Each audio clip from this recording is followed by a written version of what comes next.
Hello नमस्कार, मेरो नाम मसन जोशी हो। म सौर्यफोटोस्टुडियोबाट बोल्दैछु। आजको टपिक छ यिनी फोटोहरूलाई डिजाइन गर्ने। एउटा दुईटा तीनवटा फोटोलाई कसरी डिजाइन गर्ने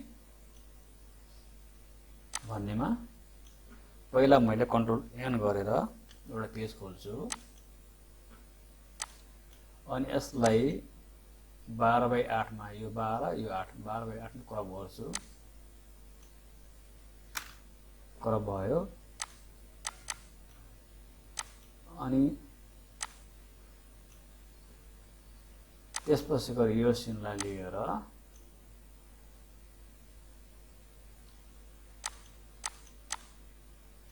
यहाँ राखेँ। यसलाई मैले कन्ट्रोल टी गरेर यसलाई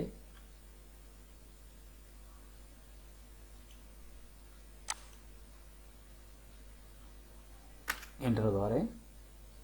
यसलाई फिल्टरमा गएर ब्लोरमा गएर गुल्सिङ ब्लोरले मैले ब्लोर गराइदिएँ। यो यसमा यो भयो अनि यसलाई मैले क्लोज गरेँ। यो फोटोलाई मैले यहाँ लिएँ, यहाँ राखेँ अनि यसलाई मैले कन्ट्रोल टी गरेर फ्ल्यागबाट यतातिर फर्काइदिएँ मैले अनि यसलाई तानेर अलि ठुलो गराएँ।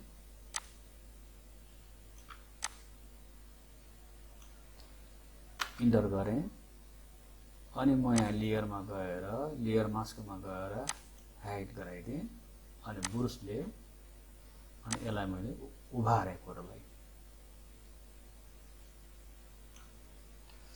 कन्ट्रोल टी गरेर अलि ठुलो गराउँछु।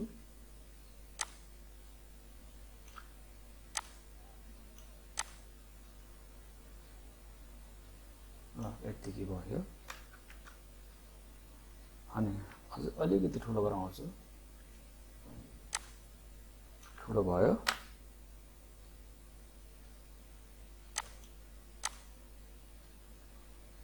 यतिकै म यसलाई राखेँ।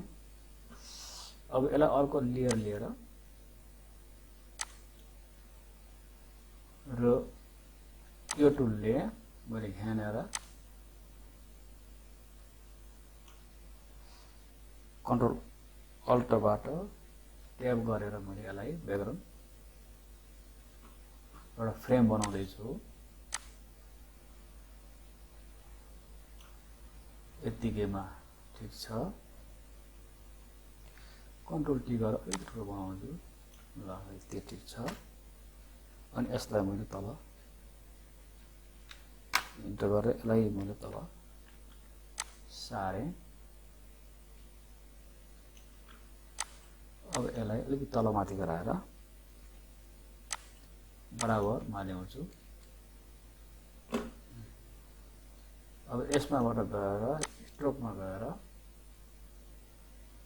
कलर ग्रेडेडमा गएर यो कलरलाई चुज गरेँ अनि ठिक छ। न्यू स्टाइल ओके अनि ओके गरेर यसलाई सेलेक्ट गरेर फेरि यो दोस्रो पहिलो लास्टको अब यसलाई म्याजिक टुलले यसलाई सेलेक्ट गरेर यसलाई क्लोज गरेँ। अब यसलाई कन्ट्रोल ए सी डब्लु गरेर यसलाई सिफ्ट बी गरेर मैले यहाँ हालेँ अनि यसलाई पनि ए सी डब्लु गरेर यसलाई पहिला सिलेक्ट गर्नु पर्यो। म्याजिक टुलले सेलेक्ट गर्ने सिफ्ट भीबाट फोटो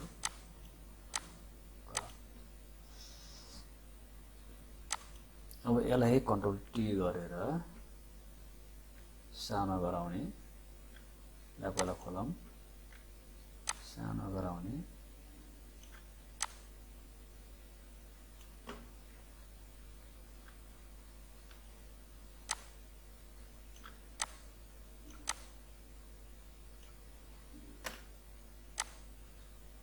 यो भयो।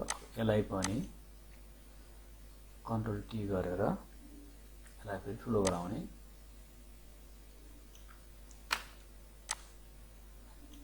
यो पनि भयो। यो चाहिँ डिजाइन भयो। अब यसलाई अलिकता कलात्मक गराउनु छ भने यहाँनिर फ्लावर भन्ने फ्लावर सी डी मा फ्लावर छ।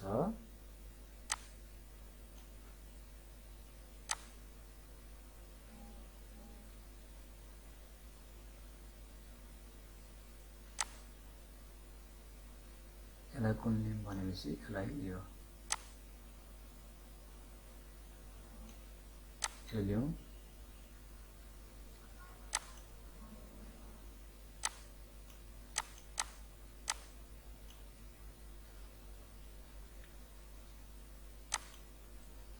कन्ट्रोल टी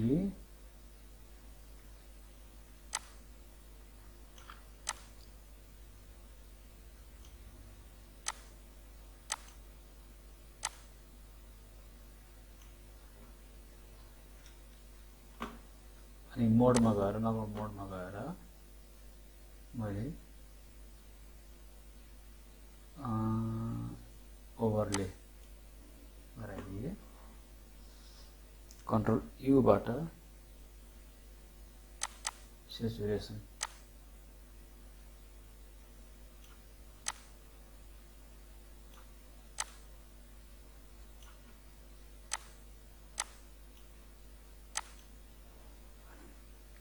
अर्को लेभलमा तलतिर सारेँ।